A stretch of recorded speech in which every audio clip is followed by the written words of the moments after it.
Good evening, everyone, and welcome to this first virtual event of the summer hosted by the Asia Society Policy Institute Center for China Analysis, or the CCA. I'm Bates Gill. I'm the executive director of the CCA, and it's wonderful to have you join us this evening. The CCA was launched not that long time ago in October, just last year, and our aim is to serve as a global center of policy relevant objective analysis of China's politics, economy, and society, and how that's impacting the world. It is a great pleasure for me to welcome you to this event, which I think embodies this fantastic mission that the CCA represents. This evening, we're trying to focus on the answer of the question, where is Xi Jinping taking China in his third term? It's a timely question because it's only been 7 or 8 months since Xi's triumph at the 20th Party Congress in October. And we've seen China, at least its domestic politics, backflip here and there between the zero COVID policy back in the late part of last year, and now trying to encourage growth and encourage greater connection with the outside world. We all know that we're in the third term, if you will, of Xi Jinping's tenure in power. And it's a great moment for us to be able to try and take stock of where we are and where things will be going. Tonight, we're going to be hearing from a great group of people who will be able to help us answer these important questions. And importantly, this is a launch of a fantastic new website that has been established at the CCA, the Center for China Analysis, and is going into a new phase. And we encourage all of you to check out this fantastic product that we're calling Decoding Chinese Politics. It unpacks the black box of Beijing's elite politics, and it's led by a fantastic group of people with, of course, input from excellent analysts who are part of the Center for China Analysis. This evening, we're going to be hearing from Jing Qian, who's the co-founder and managing director of the Center for China Analysis. He works on Chinese elite politics, political economy, and foreign policy. And of course, we're very pleased also, we're going to be hearing soon from Neil Thomas, who's a fellow on Chinese politics with the Center for China Analysis. And he's one of the best analysts in the country on Chinese elite politics, political economy, and foreign policy. And then later, we're going to be moving on to hear from 3 great analysts of these issues, including Chris Johnson, who is currently the president and CEO of China Strategies Group. You would all know him as a political risk consulting expert, formerly a China analyst at the U.S. Central Intelligence Agency. We're also pleased this evening with another CCA senior fellow, Jessica Chen Weiss.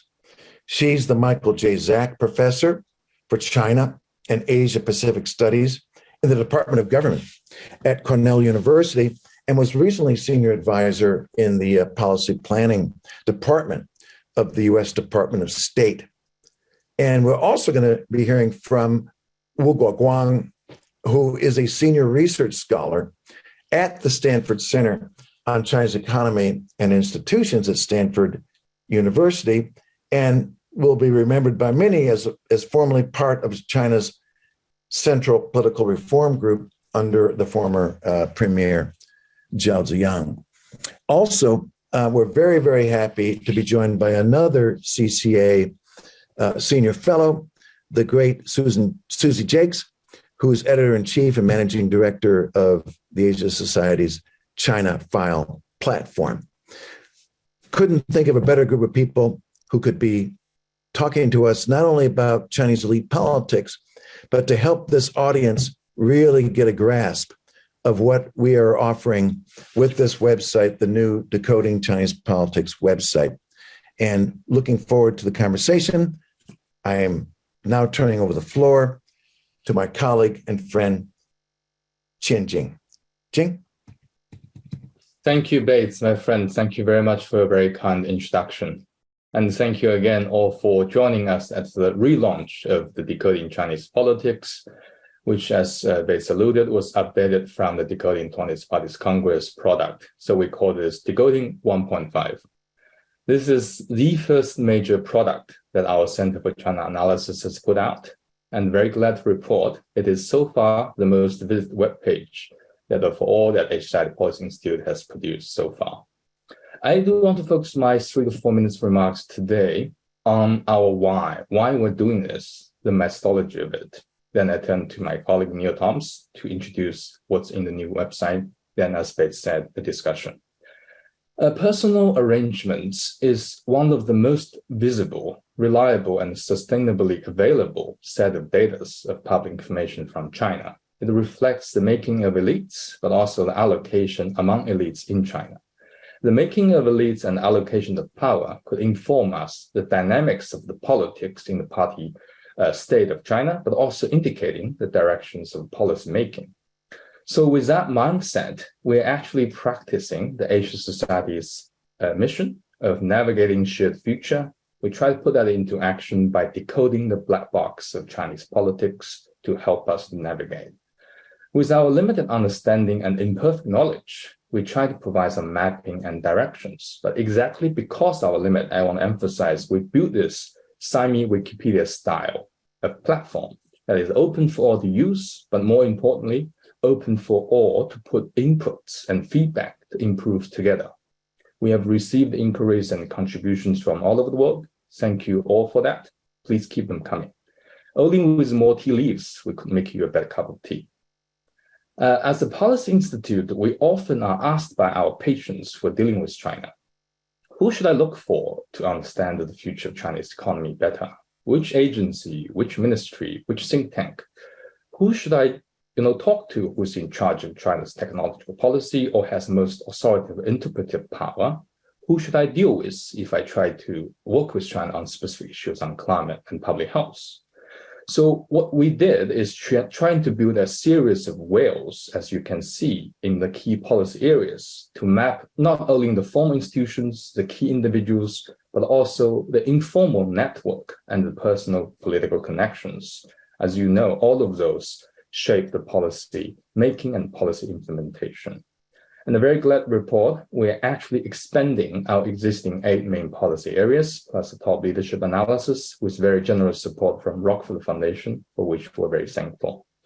And with all that information collated from the Decoding website, our fellows at CCA and beyond could do more inside-out, evidence-based, integrated analysis, try to provide insights to some of the most important questions concerning China today, such as, how stable is the Chinese regime under Xi Jinping now? How capable is Xi's third administration in governance? How sustainable could Chinese economy be becoming in the coming decades? And could China actually become technologically self-reliant? And so on and so forth. And with those insights, our modest hope is to make a contribution to the current China debate in the US and beyond. The Decoding website is an infant. It is only 8 months old. It is growing, it is evolving. It needs really all of your help to reach its full potential. And as we know, it really takes a whole village to raise a child. So do allow me 1 more minute to express my gratitude for all those who helped to raise it. I'd like to first and foremost thank our funding chair, Kevin Rudd, and to thank our H-side leadership, particularly Deborah Eisenman, and a good number of global trustees for your initial support in the conception of this idea and in the development of this program. And to thank our senior fellow, in particular, Guo Guan and Chris, in helping us with our assistant director, Nathan Levine, designing this whole website. And to all our research associates, in particular, Ifan, Harry, and Gavin, for all your good and hard work. Also to thank all CCA fellows, particularly Susie and Jessica, who are with us today, for using this Decoding 1.5 and to provide very valuable feedback to make it better and better. Last, but by no means least, I'd like to thank my partner Neil on this for joining us from the dark side of Eurasia Group. Sorry, Uncle Ian, it's for the betterment of humanity. for making the Decoding 1.5 possible and carrying this forward with me to Decoding 2.0, 3.0, until one day we can comfortably hand this to OpenAI when it can comprehensively understand the thoughts of Xi Jinping. But before that, it's on us, Neil. So over to you, Neil. Thank you, Jing, and thank you to everyone who's supported us or who's joined us here today. I'm just going to spend a couple of minutes to introduce the new version of Decoding Chinese Politics, how it works, what you can do with it, why you should be using it, and also how you can contribute. And then we'll go to the panel, which I'm very much looking forward to. So first, what can you do with Decoding Chinese Politics?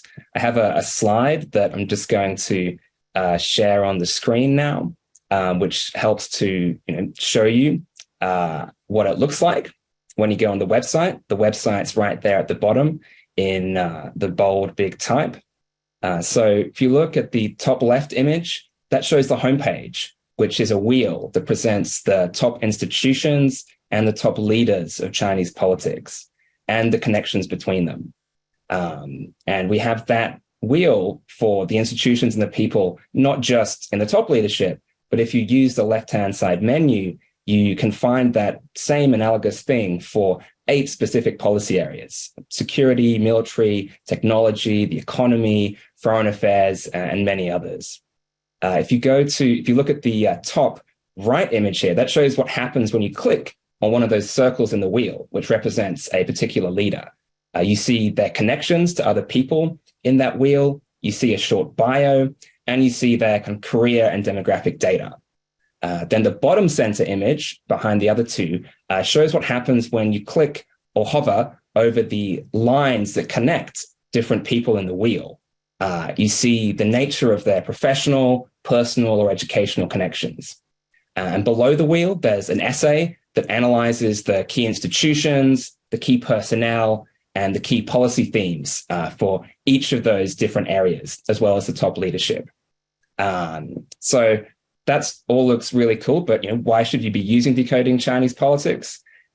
Jing has explained some of the reasons, but institutional structures and personnel movements, they're not everything in Chinese politics and Chinese policymaking, but Xi's ability to create new institutions and to install political loyalists to leadership positions has been critical dimensions of his power. And mapping those out at least lets us sketch the outlines of the black box and sometimes to even peer inside it. I wanted to give 2 quick examples from the product that go beyond the top leadership section, which might be more familiar to some of the viewers today. The leadership section shows clearly Xi's dominance of elite politics and different groups of officials he's elevated. But we will be updating this product over time. So the dynamic of if and how Xi's dominance changes will be reflected as the product is constantly updated.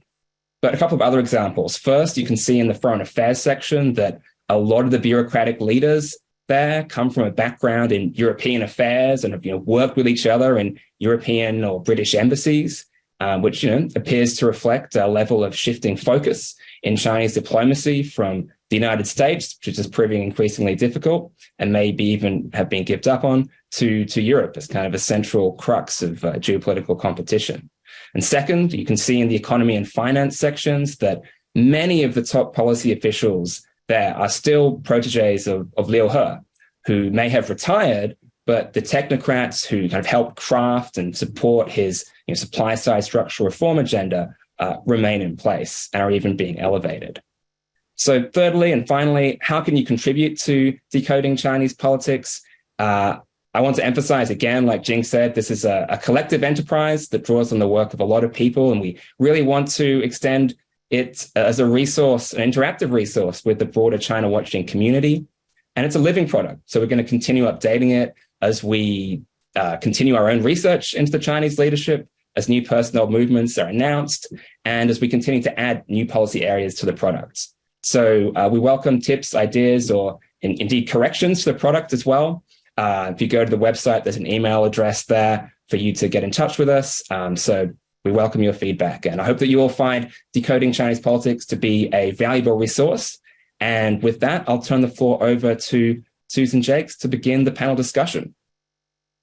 Thanks so much, Neil. Before we start the discussion, I just want to underline what an ambitious undertaking Jing and now Neil have embarked upon with decoding Chinese politics. And I want to congratulate them and CCA's fellows, especially the fellows you're about to hear from, and the rest of the CCA team for just standing up a resource that I know will be of tremendous value to policymakers, to scholars, to students, to journalists, and to many others. If it is, as Jing says, only an 8-month-old infant, it's a very precocious infant. It's insightful, it's rigorous, it's clear, it's concise, and it's just really a great thing for all of us who work on China to have it out in the world. So congratulations. We have now about half an hour to hear from Chris Johnson, Wu Guoguang, and Jessica Chen Weiss, and then we'll have about 10 more minutes, maybe a few more, for questions from all of you. I understand there are several hundred of you on this call. So you can begin to put any questions you have into the Q&A box at any time. And then if all goes according to plan, I should be able to see them and pass on as many of them as possible to the panelists. I think I'd like to start with you, Guoguang, just to get your quick read on where Xi Jinping stands at the moment. We were last together at the launch of the Center for China Analysis just shortly after the 20th Party Congress, when you and Chris and really all of us marveled at the extent to which Xi had consolidated control over the political apparatus of the party. In the months since, as Bates just said, we've had the white paper protests, the largest demonstrations in mainland China in several decades. We've had the end, the sort of rocky and deadly end of zero COVID. The 2 sessions have taken place, and then on the international front, we've seen escalating tensions with the U.S. Among other things. I wonder, has any of that, from what you can discern, had any kind of effect on Xi's control? Has it been dented in any way? And if so, where and how? And I also wonder if you might help tease out a little bit the distinction between Xi's political power in terms of placing personnel, the distinction between that and his ability to govern effectively amid a host of really very complex and difficult demographic and economic challenges. So those are sort of 2 connected questions to start us out. Thank you so much, Susie, for the really thoughtful questions. Actually, I'm also confused by the recent development of Chinese politics and China's political economy. Basically, because particularly since the close of the new session of the NPC, so that marked the end of the leadership transition from the last term to the new team. So in the recent 2 or 3 months, it seems that the Chinese regime has constantly sent out mixed signals, confusing policy indicators, and sometimes I would say self-contradictory attitudes toward foreign policy, toward Chinese economy, toward, for example, foreign capital investment in China. For example, when the new Prime Minister Li Qiang and his team tried hard to attract foreign capital to promote international trade of China, to particularly revitalize actually Chinese economic growth. But also at the same time, we have seen things like, pretty tragic things like seizure of foreign business guys in China and things like that. So how to interpret this kind of a self-contradiction of the new leadership of China? So what is happening under Xi Jinping's new term? As you mentioned, yeah, how is Xi Jinping controlling China and his new team? Anything, is happening to undermine his authority or something else? Basically, I like to emphasize 2 points, trying to interpret this self-contradiction in Chinese political economy and politics. First of all, I would say maybe, since the 20th Party Congress, maybe our previous logic of understanding Chinese governance, Chinese politics is no longer so effective. That logic is economic logic. That logic is China's, focus on so-called modernization, construction, promoting economic growth as a priority of the whole Chinese, leadership and also Chinese governance. As we know, Xi Jinping emphasized national security at 20th Party Congress, but that obviously hurt China's economic growth. Not only, of course, Xi Jinping's emphasis on national security, but also we know, COVID policies, China's foreign policies, all those factors negatively affected China's economic performance. But I would say Xi Jinping's emphasis on national security, the most important in this regard, because that, to my observation, that marked the end of China's era focusing on economic development. In the next few years, maybe longer than that, as long as Xi Jinping is in power, I guess, so national security will be more and more important. Maybe at point of time will overwhelm economic growth. At least at this stage, so national security and economic growth are 2 focus of Chinese leadership.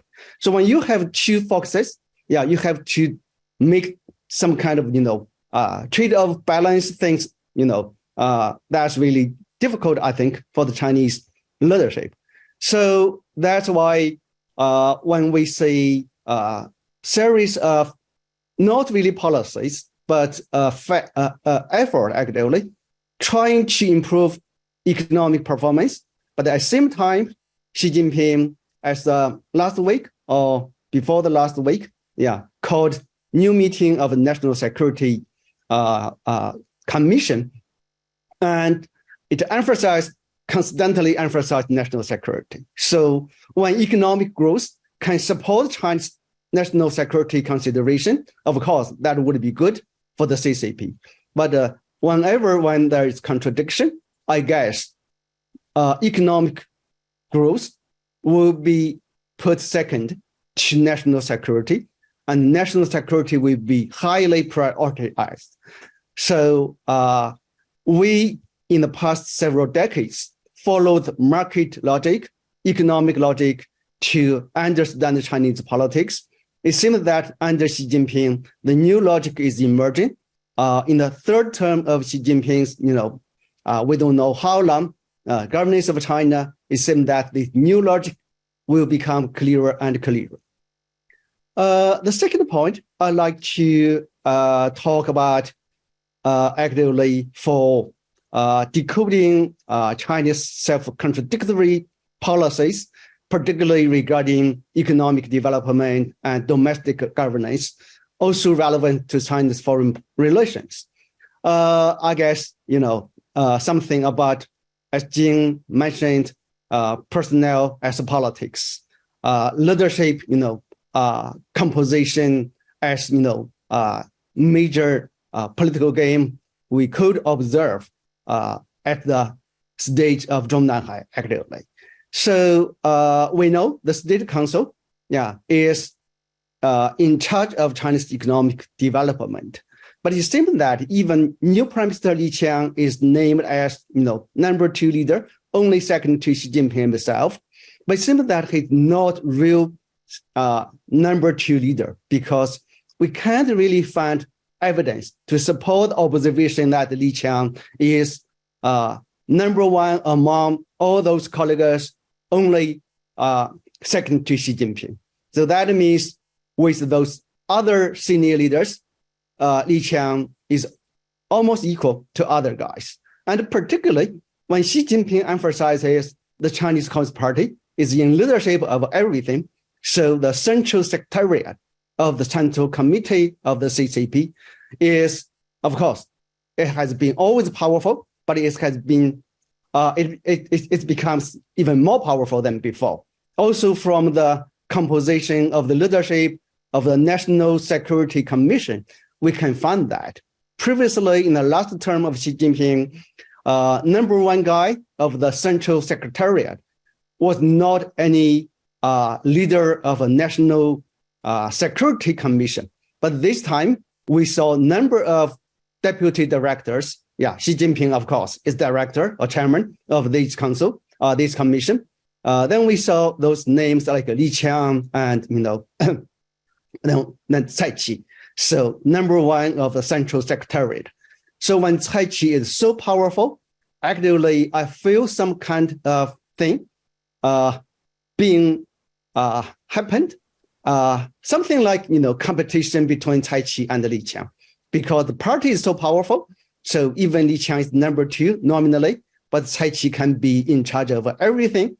So Cai Qi's major responsibility, I would say, would include to promote Xi Jinping's actually personal authority and also national security and party affairs. Those things could be different from the consideration the State Council and Li Qiang they have in governing the economy. If in the future several years, we can observe some factional competition between Cai Qi and Li Qiang, I would not be surprised. So basically, yeah, I think, with the economy and national security as double focuses of Chinese, governance. So it seems that Chinese leadership has also some kind of a double personality. So, yeah, I hope I can, my point can be somehow of help. Thank you, Susie. Thanks, Guoguang. And that's actually a very useful lead-in to some of the things that I wanted to ask Chris and Jessica as well. Maybe, Chris, I'll just let you respond a bit to what Guoguang has said in terms of what you're seeing, on the economic side and this tension between the impulse to the split personality that Guoguang was referring to. And particularly, I wonder, because it seems like a good example of this, if you might talk a little bit about this new anti-espionage law that's coming into force in July, and that seems to employ quite a capacious definition of what constitutes espionage. What do you think that's going to mean for foreign investment and commerce in China, and how might it affect this balance that Xi is trying to strike? Because presumably, if the economy is,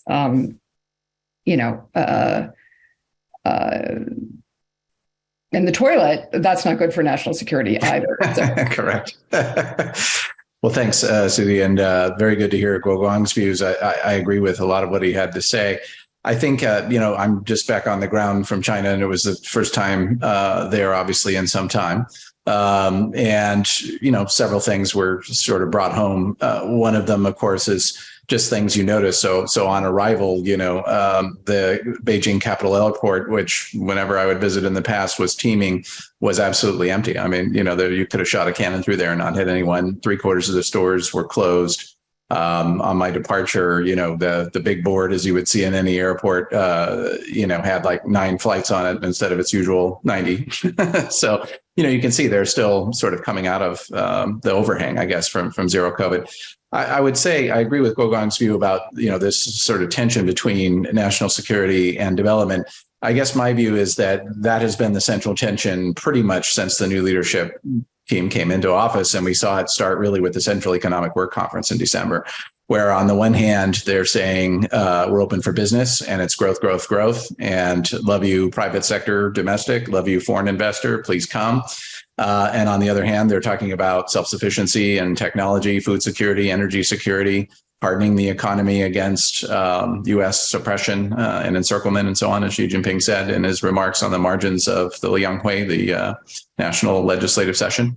And I think that's being portrayed then in Western media accounts and so on as either, completely contradictory, maybe even, irreconcilable, or that somehow security and control have trumped development. And, my sense is that's not entirely the case. If you read the language of Xi Jinping's political report to the Party Congress, clearly it says, do a better job of balancing security and development, but development remains the top priority. And as we know, any of us who've been doing this as long as we all have, that stuff's all very deliberate, right, in terms of how those phrases are included in something as authoritative as a party secretary's political report to a national Congress. So, however, of course, and I raise this with all my interlocutors, I think it's fair to say they've been leaning pretty heavy to the security and control side and not so much on the reform and opening side.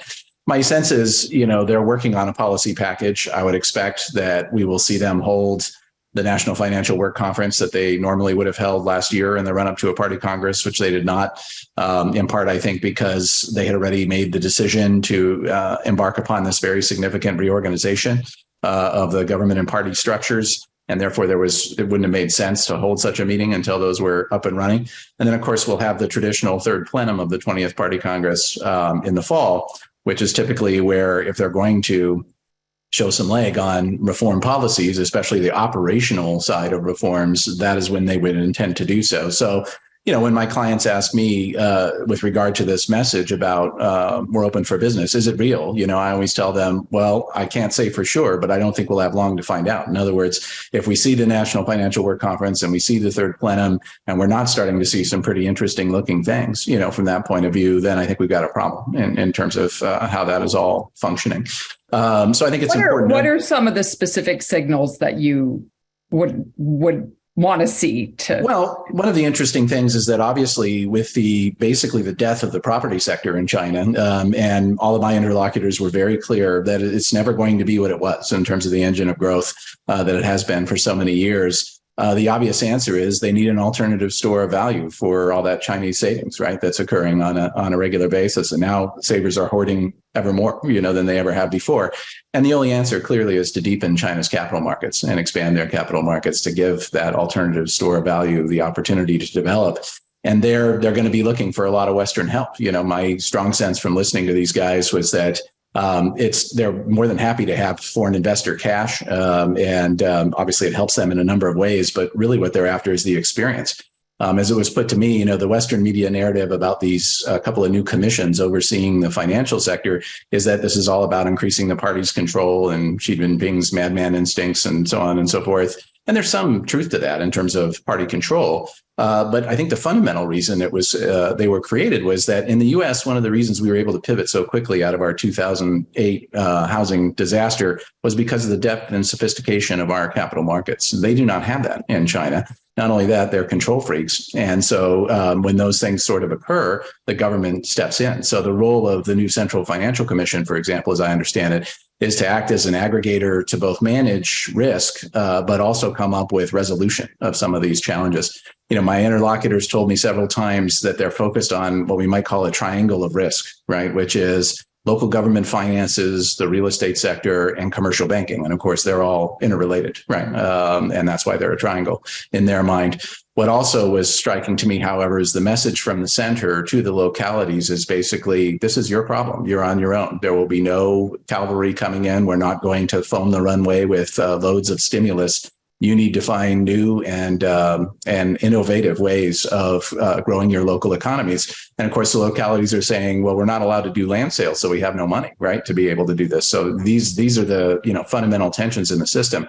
But my strong sense from talking to the key economic technocrats in the system was that there's this sort of sense of there's no turning back. So in other words, they're on very uncomfortable territory in that they're going to be trying to tackle these problems that they previously have just ignored or tried to inflate their way out of with stimulus. And Xi Jinping is standing behind them saying, you will proceed, and so there's a certain sense of concern, maybe even terror amongst these guys. And also, that they're in a significant hurry. They know the economy needs a lot of help quickly. So, my suggestion to them was on these, if you have some market-oriented policies in the canon, hurry up and and get them out there, because you're losing a lot of people. Foreign investor confidence is damaged, domestic private investor confidence is damaged. You need sustained market-oriented policies to be able to sort of shape these people's views. And then secondly, I would just echo Guoguang's comments about the role of Tai Chi and some of these people. It's very clear to me that the trend line that we've seen since Xi Jinping came to power, that is, informal power matters more than formal position. The sort of leading groups are the key center. These commissions are the key center of policy formulation and execution in China. And it's very clear to me that, the three most powerful people below Xi Jinping in China are Tai Chi, He Lifeng, and Chen Yixin, Xi Jinping's security czar. And Li Qiang, I think, is, as Guoguang said, he's number 2 officially. I think he's a very important official. But if you look at the issues they're really focused on, which is this triangle of risk I just discussed, He Lifeng actually has probably much more influence. He's also much more personally close to Xi Jinping than Li Qiang. Do you think the environment is substantially different now for foreign investors in China? Most definitely. Before heading to China in the middle of last month, I was down in Washington, D.C. for the U.S. Chamber of Commerce's annual China conference. And, this is a group who's usually, I've been going to it for many years, it's usually a group that's pretty enthusiastic, right, about doing business in China. And there were a lot of concerns. And I think it relates to these issues around the crackdowns. The Chinese haven't done the best job of explaining what they're up to, what the red lines are, and there's a sense that things are constantly shifting. And there's also a sense that if you're a company, if you're a family office and you want to treat China like a casino with your own money and take those risks, that's your, that's your prerogative. But if you're a business, an industrial company, or even a financial firm, and you have a board and you have fiduciary responsibilities, you need to be able to obviously diligence the investments you're going to be making in China. And on the one hand, as I said, the Chinese are saying we're open for business, foreign investors, please come. And on the other hand, they seem to be putting tremendous pressure, at least, if not destroying, the enterprise in China that allows them to feel that confidence in making those investments. So there's definitely a chill. And my sense is the government needs to do a better job of transmitting their messages about, one, why are they doing this? Two, have we hit the apogee already, with the various investigations into Micron and Mintz, the Mintz Group, the due diligence firm, Bain, CapVision, et cetera? Or is this just the tip of the iceberg? My own sense, it's more the former, but they're not doing a great job of messaging that, if that's the case. Thanks. I want to turn now a little bit outward. Jessica, you've been a prominent voice for understanding China's foreign policy through the lens of Beijing's domestic political priorities and concerns. And I wonder, do you think those priorities have changed over the past several months? Or you choose your period. Some observers believe that China's foreign policy under Xi has moved beyond a narrow preoccupation with regime survival to encompass broader global ambitions. They might point, among other things, to a major push for military modernization, China's positioning on the war in Ukraine, wolf warrior diplomacy and its echoes in statements from Xi himself. Or more recently, over the last few days, what seems to be a kind of pulling back from what appeared to be efforts by both the U.S. and China to restore some of the stability in the relationship. And this has taken the form, for example, of demands that the U.S. lift sanctions on individuals connected to human rights atrocities in Xinjiang, for example, in exchange for continued dialogue. One of the most acute concerns about the degraded state of dialogue between the two countries is that it might lead to unintentional conflict, particularly over Taiwan. The U.S. has said it wants to erect guardrails around the relationship to keep it from crashing. Why do you think Beijing rejects that framing? Is it primarily because of distrust, or is it pressing an advantage? And how do you interpret the logic that's been driving these dynamics in recent months? Thanks, Susie. It's great to be here, and I appreciate this set of questions, and that it helps put in context that many of these domestic sort of dynamics that both Chris and Guoguang have identified, I think, are really taking place in an increasingly tense international environment. that is definitely, I think, shaping the way that Xi Jinping is approaching this balance and the difficulty of balancing the imperatives of security, stability against that of development and opening. And so, in what some have called Xi Jinping's new 24-character slogan, Xi Jinping stressed that in the face of, quote, profound and complex challenges or changes in the international and domestic environment, we must be calm and remain focused, seek progress through stability, actively achieve something, unite as one, and dare to struggle. And in this quotation, as elsewhere, Xi Jinping and the Chinese Communist Party leadership have stressed the need to show unity and strength, or else, I think the implicit warning, China would be exploited or pushed around.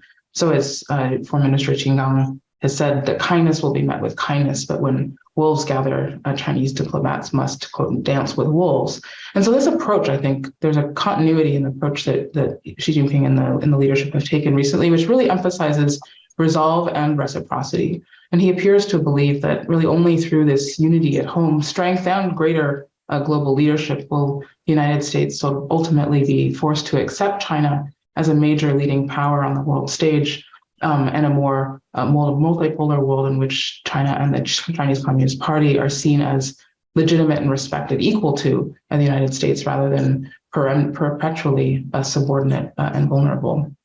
But I think that the domestic challenges and economic headwinds means that Xi Jinping has put more of an emphasis, including in this slogan, on cultivating what stability might look like in the international environment. But that's not in the way that Deng Xiaoping did, by keeping a low profile, but instead by looking for ways to build China's capabilities, partner with those who are interested in working with China as leverage and insurance against what he has described as US-led efforts to contain, block, and encircle China's continued development.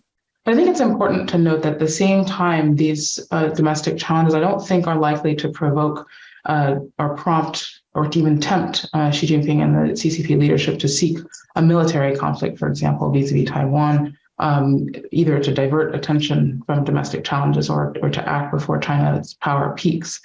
I think it means these domestic concerns mean that the desire for stability is real, but he's also looking for insurance in case conflict comes in the stormy seas that he has recently described to the National Security Commission.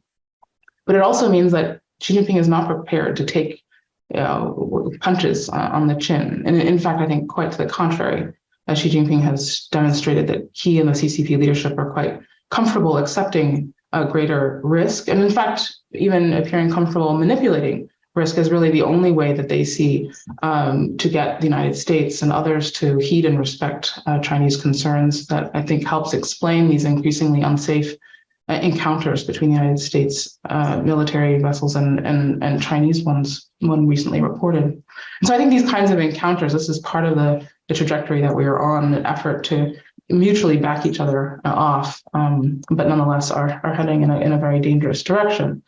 That said, I think that we are seeing, expressions of interest, although not easily, toward some kind of less escalatory trajectory. I think both leaders in both Washington and Beijing recognize that a greater stability in the relationship, even if it remains highly competitive, is desirable. But the question is on whose terms, and we're seeing a little bit of that jockeying. But ultimately, I think these domestic challenges and desire for stability in China create the opportunity to, in fact, lower the temperature. It just means that there has to be reciprocity in how that is done and has to be perceived as reciprocal rather than requiring unilateral concessions. So ultimatums aren't going to work, but figuring out what that negotiated path forward, I think, will require some creativity and flexibility in both the symbolism surrounding these channels of communication. But I think beyond simple diplomatic re-engagements, I think we also need to think toward the specific steps or actions that might reduce the sets of behaviors on both sides that both sides find so problematic. I'd love to press you a little bit more on that. I mean, what are we in a moment where you feel like Xi Jinping would sort of meet us halfway? meet the US halfway? Or what are the steps? What are these more flexible steps that you think each side could take? Well, I think on the US side dynamic. Like, what's the kindness that we could that the US could show that would be the stroking of the chin instead of a punch on the chin and send the wolves? Well, I think, like, for example, the sanctions on the Chinese defense minister are not helping our case in particular. I mean, these are not actually achieving anything, and they're left in place and are seen as an affront. In general, many of our sanctions, I think, have not been successful at changing Chinese behavior. And when we think about the stakes for a relationship in which there are not real conversations being had, even at the surface level, let alone to figure out ways to begin to even determine what halfway would mean, Susie. I mean, and that's a real challenge. Figuring out, what kind of a future that we and China could live in, and the terms, what are our priorities, what are theirs, and how might we find some mutual ground where our interests are overlapping, if not obviously not identical. There are many areas in which they will still diverge. So I think that actually finding, we need to both talk about the future of the international order, the many multilateral institutions that are under enormous strain as a result of US-China tensions, increasing drift toward more mini-lateral, kind of fit-for-purpose ad hoc groupings on both sides that are really, I think, calling into question the durability and relevance of many of these overarching institutions. And so in that context, if there's a international order that we want to preserve, even just to advance our own interests, and one in where China remains inside that system rather than working outside it to our disadvantage, I think that's an important, large conversation that both countries need to be having. The leadership of both countries needs to be having. But at the more, I think, more tactical level, I think there are ways in the economic space, for example, on tariffs, for example, I think that the current impasse isn't necessarily benefiting stakeholders on both sides, including workers in the United States. And there are, I think, ways to sequence.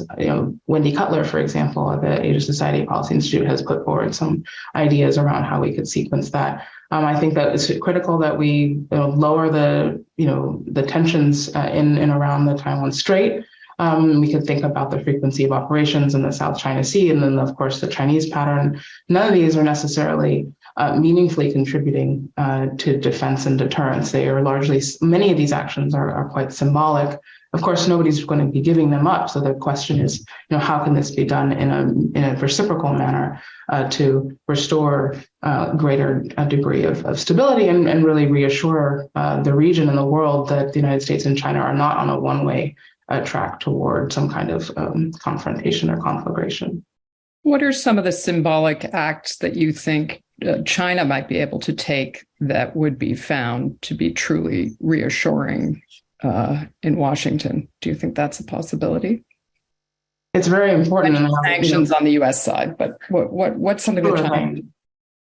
Well, I mean, I think, some of I don't think that these would necessarily be taken for this purpose, but I think that some of what Chris described as, what would it mean to, put some market reform oriented policies on the table to suggest, for example, vis-a-vis Taiwan, that China will not be using force to promote what they will call reunification. They may remain on the table as an option of last resort in the event that their hand is forced, but that's different from using it to solve the question. For example, I think that there are, they could spend a lot more time investing in the kinds of reassurances that would appeal to, folks on Taiwan. I'm not saying that this is where you're likely to see these, but these are the kinds of investments that they could make in persuasion rather than coercion.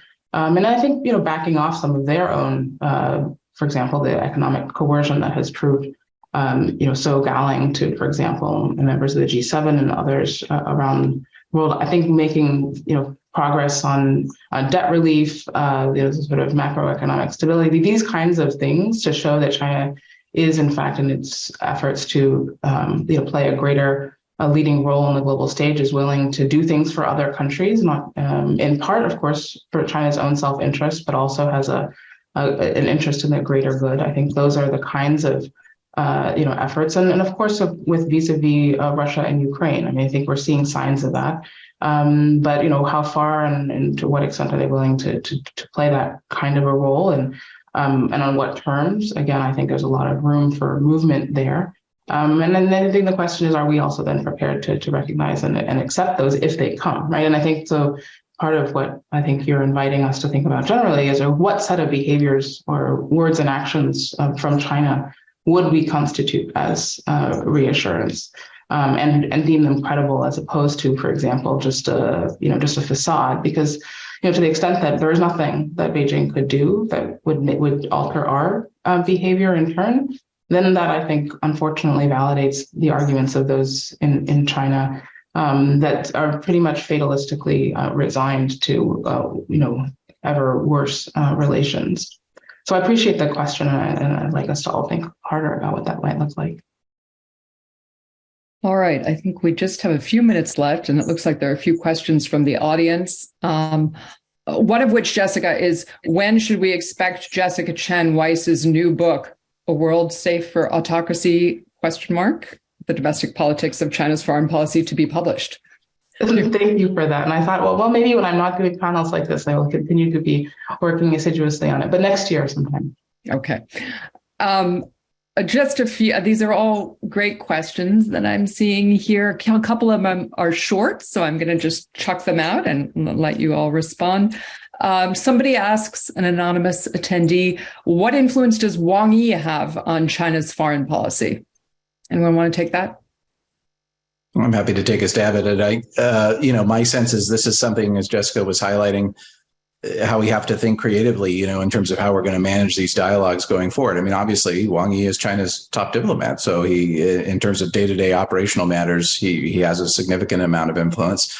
But it's, not a typical scenario where in the past, we might say, okay, well, we need to have some strategic dialogue looking discussion. And, like we had in the past with Dai Bingguo when he was China's top diplomat, or even Yang Jiechi. And obviously, Jake Sullivan is meeting with Wang Yi and they're having their discussions. But at the end of the day, Wang Yi's role in the Chinese system is not the same as the national security advisors in the United States. He's not anywhere near as empowered as Jake Sullivan is to be able to make sort of decisions that can stick.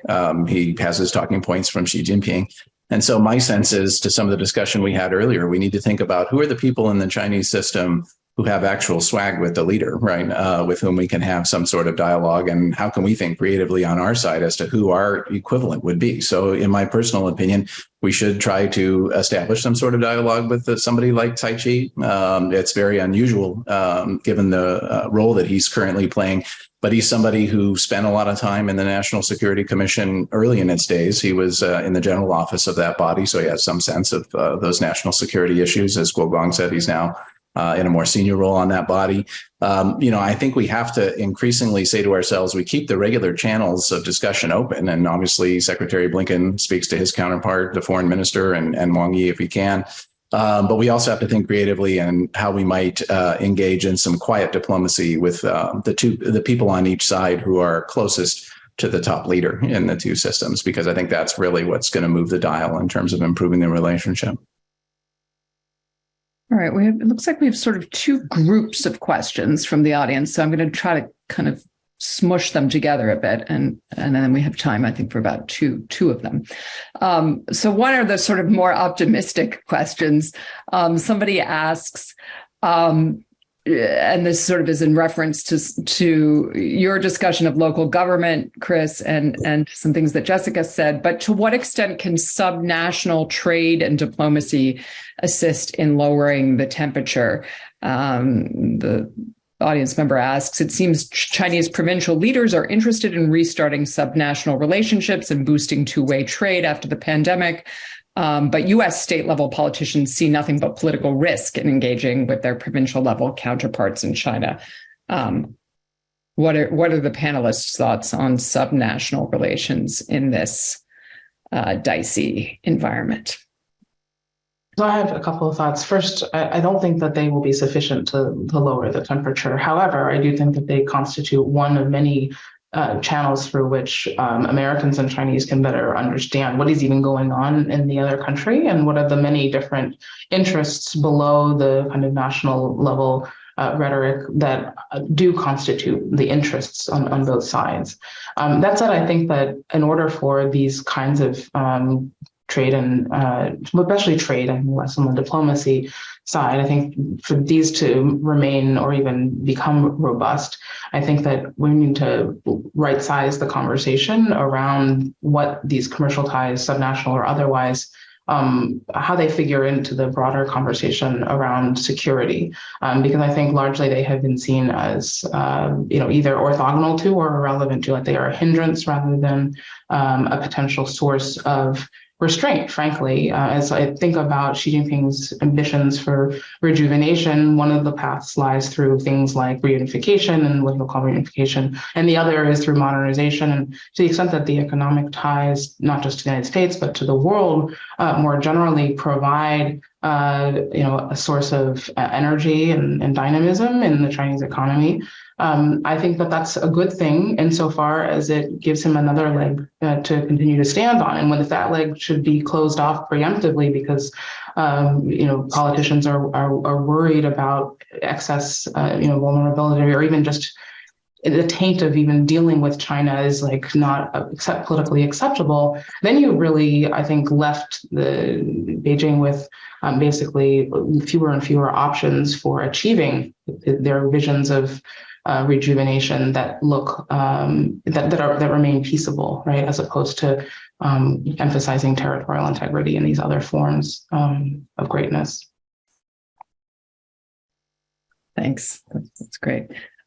We have two questions I'm going to try to also smush together about domestic politics, which are, and maybe for you, Guoguang, what lessons did the Chinese leadership learn from zero COVID with a more centralized process? How can they detect significant unrest before it erupts in the streets? And I think combined with this, what effect might the lack of a designated successor to Xi Jinping have on policymaking, both domestic and foreign policy? Yeah, given to the time limit, let me just respond to the last question. So basically, I think that the lack of obvious successor to Xi Jinping actually provides one thing with certainty, one thing with uncertainty. Certainty is that Xi Jinping will stay in power for pretty long time. So that means, if you want to have your good political career, okay, just follow Xi Jinping with everything.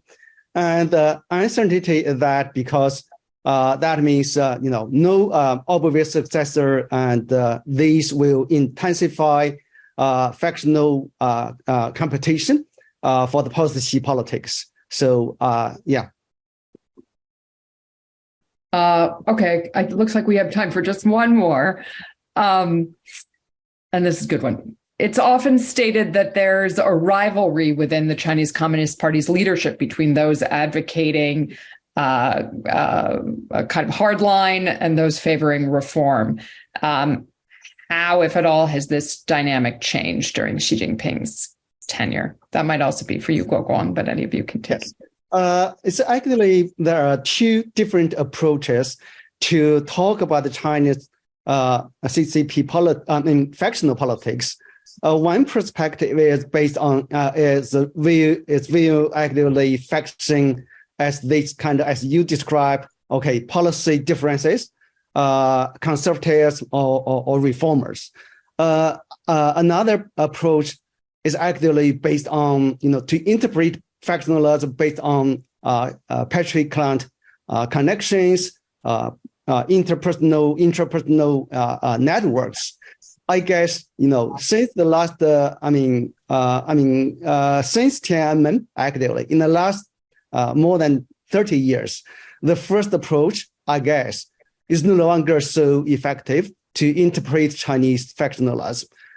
More and more, we view faction as interpersonal connections rather than different, preference in policymaking. So today, I don't actually see any really, meaning in talking about conservatives in CCP or reformers within CCP.